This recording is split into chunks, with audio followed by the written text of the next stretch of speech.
You are born in 1922. A salt-wet fishing village on Kyushu's wind-bent coast. Your first cry competes with goals and ration lines. The midwife counts your knuckles like inventory, and elders already weigh your usefulness. Age 3. You follow nets, not toys. Rice bowls teach priorities. Hunger becomes background noise. Age 7. School teaches reading and obedience. Posters teach sacrifice. Teachers praise discipline like a kid. You memorize slogans the way other kids memorize poems. Age 10. You watch sailors march off. Your father shrinks in the crowd. Departures mean fewer mouths and quieter rooms. Age 12. Recruiters come with stern faces and brochures. They call it service. You say yes because saying no risks everything. Ink becomes complicit. Age 15. Drills start. You scrub planes like a janitor polishing a company's asset. You learn engines by smell, hierarchy by bruises. Age 17. You pass tests. They praise your hands, not your dreams. Efficiency outvalues questions. Age 18. The war tightens. Tactics become spreadsheets. High command runs like a failing corporation. They convert courage into elite units and sales copy. Age 19. Training intensifies. Instructors teach to aim for holes, not hope. You learn physics of impact and the arithmetic of explosion. Age 20.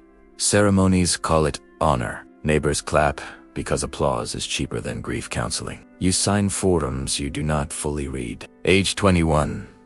Selection moves your name from roster to manifest. Your worth is a projected statistic. Terms like glorious smell of accounting. Age 22. Flights shorten to conserve parts. They hand you a small plane and a complex instruction. Convert fuel and regret into a single trajectory. Age 23. Camaraderie is thin. Boys swap jokes and cigarettes. Privately, you trade maps and kindnesses. Survival means keeping your head while telling others to lose theirs. You watch petty politics eat strategy. Commandos trade missions for promotion points.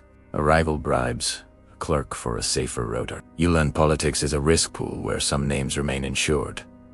You practice small deceptions. You smooth a maintenance sheet here. Whisper a false engine, check there. You are not noble when chances appear. You choose survival like a cold contract. Age 24. Propaganda visits like a noisy vendor. Reporters photograph bent faces. The press calls you brave. You note which commanders get camera time. Age 25. Mechanics teach you to tape over gauges. So craft looks functional on the manifest. Paperwork holds illusions. A stamp decides which machines are A mechanic slips a good spark plug in exchange for a promise. You learn to read stamped dates and missing signatures. You learn which clerks will misfile a maintenance report. You learn how to make a broken plane look airworthy on paper. Age 26.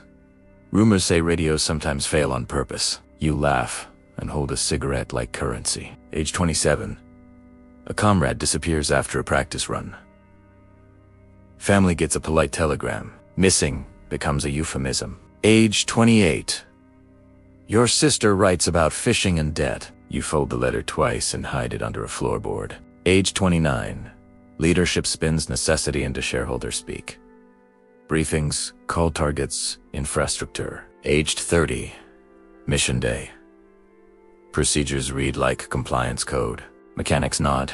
We did what we could. You ascend and face a sky that contains both clouds and the calculation that sent you there. 30 hours later. Your control is a ledger. Your course a spreadsheet line. Someone on the ground updates a column and smiles. The radio uses measured language and distant prayer. 30. Final minutes. Your thoughts are granular. You think of your sister's letter. Grease under your nails. Impact. There is noise. Physics rearranges the world. Your body becomes a report. Aftermath. The base writes statements.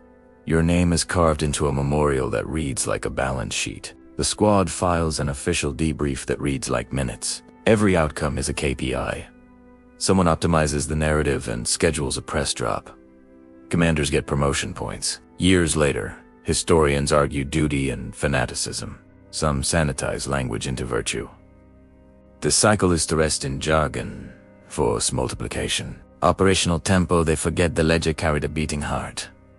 Private truth, you were coached, pressured, misled. You did small moral calculus and lost more than you counted. Final irony, the state declares victory by numbers. Your death becomes a PR asset. A widow sells your story to a reporter who polishes it into a human interest column. Children read sanitized pamphlets in classrooms, while parents whisper the unvarnished lines at night. Gossip and small acts of kindness survive better than monuments. Closing. A postcard you never mailed is found decades later under a floorboard. It reads about fish and a future that did not include manifest destiny. The postcard alters one life, and sometimes one life becomes a slow revolution.